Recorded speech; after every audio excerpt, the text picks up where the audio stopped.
Hi, I'm Tim. Welcome to Watchbox, and thanks for logging on. If you love this watch, email me, tmosso at thewatchbox.com. Your purchase and pricing email question line for buying this or any watch you see on any Watchbox platform. Reach out to me directly. It's in the description below, tmosso at thewatchbox.com. Today, we're discussing a watch launched in 2019 and built, as the case back suggests, in 50 pieces. This, 42 millimeters in white gold, is the Moser Cie Endeavour Tourbillon Concept Vantablack, a dial that is both the concept dial, completely unadorned, and dressed with Vantablack, vertically arrayed carbon nanotube material that absorbs 99.965% of all light. It is the blackest black you can achieve without a singularity. Now, throwing this watch on the wrist, you can see 42 millimeters in this instance wears fairly easily, as the watch is only 12 millimeters thick and from lug to lug 48.2 millimeters with a 20 millimeter spacing between the lugs. Throw it on my wrist, 16 centimeters in circumference. It wears very comfortably. The shape of the case, as you can see, with short, stubby, and almost vertically downturned lugs, is a perfect match for a smaller wrist. I think a wrist as small as 14 centimeters circumference, you're going to wear this one well, and you can see it's nowhere near the edge of my wrist here, nor is it near the edge of my wrist when you do the down the barrel shot. It's also flat enough to fit underneath the cuff, and with a sloped case flank and a 12 millimeter thickness, it's about as thick as the thinnest of the Daytonas, to give you a reference point. Moser, with a high-grade strap for a high-grade watch, and you can see it is large rectangular scale alligator leather, monotone stitch.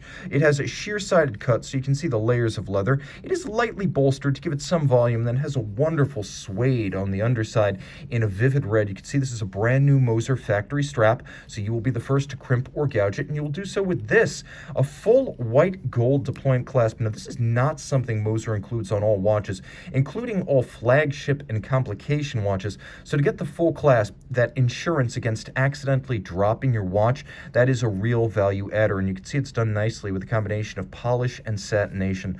Rolling back to the case, you can see it too features that level of detail. Moser cases are machined and then hand finished, so they can have this complex and deep contouring that you can't get on, say, a stamped case like you would find Rolex, Breitling, or Omega. These recesses in the case flank, creating hollowed out, concave, mirrored lug profiles, that is distinctive of Moser case design. And then the satin finish is at the mid case as expected, but it's vertically arrayed rather than more common longitudinal. The lugs are handsomely tapered, and you can see the bezel is concave all the way around, but it actually swells broader at 6 o'clock and 12 o'clock, and it thins out at the mid case.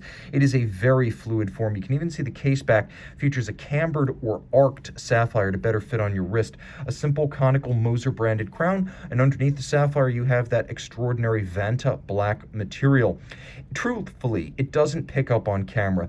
It's otherworldly and appears bottomless in person. On camera, you get more reflection from the sapphire. So rest assured, as good as it looks, reality is even better.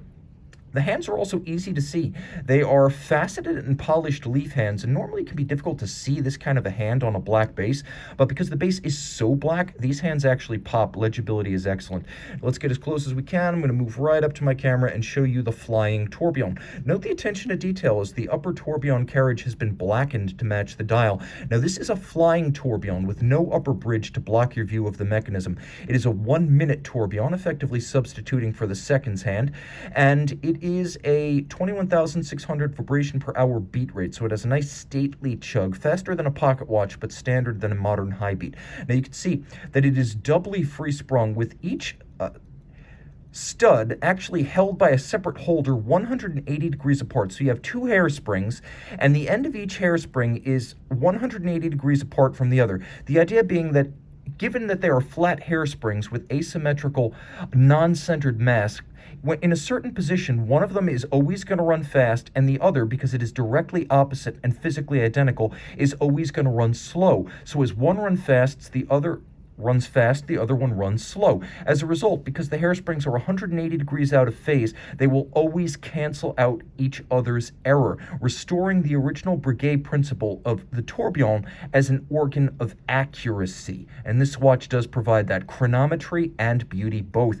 You can also see that the carriage is extensively hand-finished.